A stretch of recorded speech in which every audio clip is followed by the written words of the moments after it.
10th class biology में एक बार आपका पुनः हार्दिक अभिनंदन है।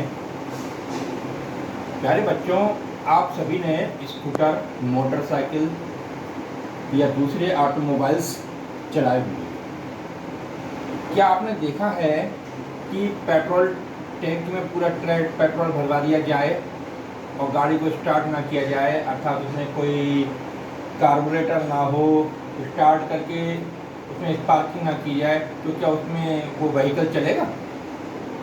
नहीं चल सकता, क्योंकि केवल पेट्रोल से व्हीकल को एनर्जी नहीं मिल रही है। एनर्जी कब मिल रही है? जब पेट्रोल पड़ा हुआ है व्हीकल में, उसमें इग्निशन हो रहा है और इग्निशन के बाद एनर्जी क्रिएट हो रही है, तब जा करके व्हीकल मूव करता है। इसी तरह से हमारा शरीर भी है।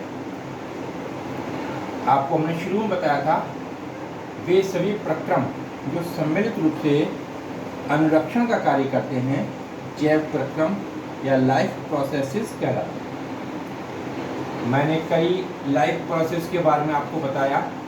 सबसे पहले मैंने आपको पोषण पढ़ा दिया, फिर मैंने बताया था श्वसन भी एक लाइफ प्रोसेस है।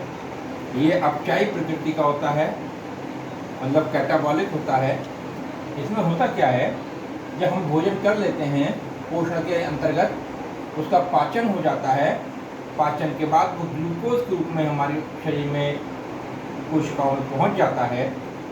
लेकिन ऊर्जा कब बनती है? ऊर्जा तब बनती है जब हमारे शरीर की प्रत्येक कोशिका में ऑक्सीजन पहुंच जाती है। तब ऑक्सीजन जाकर के उस भोजन को ऑक्सीकृत करती है, जलाती है, और जलाकर ऊर्जा एटीपी के रूप में निर्मुक्त करती है, तब हमें ऊर्जा मिलती है। तो हम कह सकते हैं श्वसन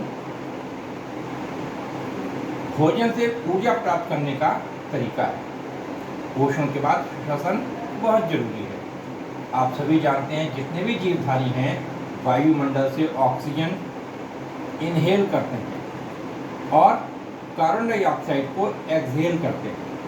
हम सांस जब लेते हैं तो हमारे सांस में ऑक्सीजन गैस अर्थात O2 जाती है, और सांस जब छोड़ते हैं तो उसमें से कार्बन डाइऑक्साइड अर्थात CO2 निकलती है।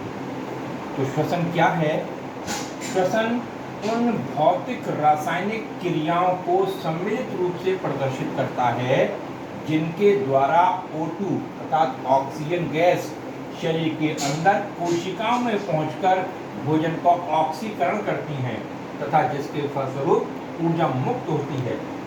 श्वसन एक अपचयी क्रिया है, मतलब हमारे शरीर में, हमारी कोशिकाओं में ऊर्जा तभी बनेगी जब भोजन का ऑक्सीकरण ऑक्सीजन के द्वारा हो जाएगा। इसलिए श्वसन बहुत जरूरी है। अब श्वसन दो प्रकार का होता है। एक तो वो जिसमें ऑक्सीजन होना बहुत जरूरी है और पर्याप्त मात्रा में ऑक्सीजन होना चाहिए, और दूसरा वह है जिसमें ऑक्सीजन या तो बिल्कुल ना हो या बहुत थोड़ी बहुत भी ऑक्सीजन अगर होगी तो श्वसन हो जाएगा।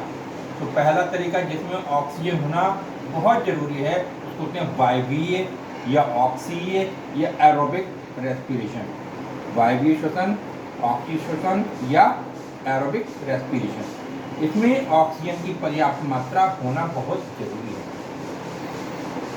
देखिए, इसमें बताया गया है, यह श्वसन क्रिया ऑक्सीजन की उपस्थिति में होती है।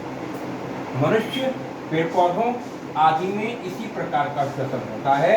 इसमें ग्लूकोज ऑक्सीकरण द्वारा पूर्ण रूप से कार्बन डाइऑक्साइड और जल में विघटित हो जाता है। देखिए, होता क्या है, हमारे भोजन का पोषण जब हम करते हैं तो पाचन होता है। पाचन में जो भी कुछ खाते हैं अंत में ग्लूकोज के रूप में हमें हमारी बॉडी में, ब्लड में पहुंच जाता है। अब इसका होता है ग्लाइकोलिसिस। ये होता है कोशिका द्रव्य में, हमारी कोशिका के अंदर जो फ्लूइड होता है वहाँ पर ये घटना होती है। ग्लूकोज से कोशिका द्रव्य के अंदर ग्लाइकोलिसिस होता है, जिससे पाइरुविक अम्ल बनता है। पाइरुविक अम्ल ऑक्सीजन के साथ माइटोकॉन्ड्रिया में रिएक्शन करता है, जिससे 38 ATP ऊर्जा बनती है। 6 मॉलिक्यूल पानी के बनते हैं और 6 मॉलिक्यूल कार्बन डाइऑक्साइड के बनते हैं एक अणु ग्लूकोज से।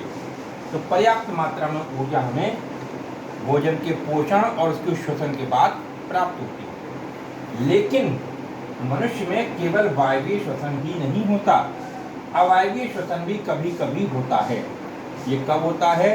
जब हम बहुत ज़्यादा परिश्रम करके आए होते हैं या कहीं किसी ने बहुत ज़्यादा व्यायाम कर लेते हैं, तो हमारी मांसपेशियों में ऑक्सीजन इतनी मात्रा में नहीं पहुंच पाती जितनी की ज़रूरत होती है। मतलब ज़रूरत से थोड़ी कम मात्रा में जब ऑक्सीजन हमारी मांसपेशियों में पहुंचती हैं, उस स्थिति में भी हमारी बॉडी में श्वसन होता है, वो होता है अवायवीय वाला।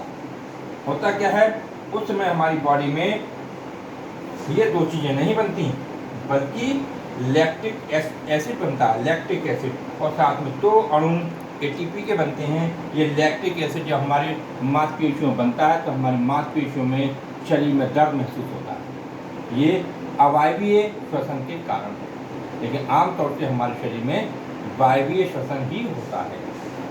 दूसरा मैंने बताया आपको अवायवीय श्वसन या अनॉक्सी श्वसन या एनारोबिक रिएक्शन। यह श्वसन ऑक्सीजन की अनुपस्थिति में अथवा ऑक्सीजन की कम मात्रा में संपन्न होती है। सूक्ष्म जीव जैसे यीस्ट तथा कुछ जीवाणु अवायवीय श्वसन ही करते हैं। इसमें ग्लूकोज एथिल अल्कोहल व CO2 में विघटित हो जाता है और ऊर्जा मुक्त होती है। एथिल अल्कोहल जिसको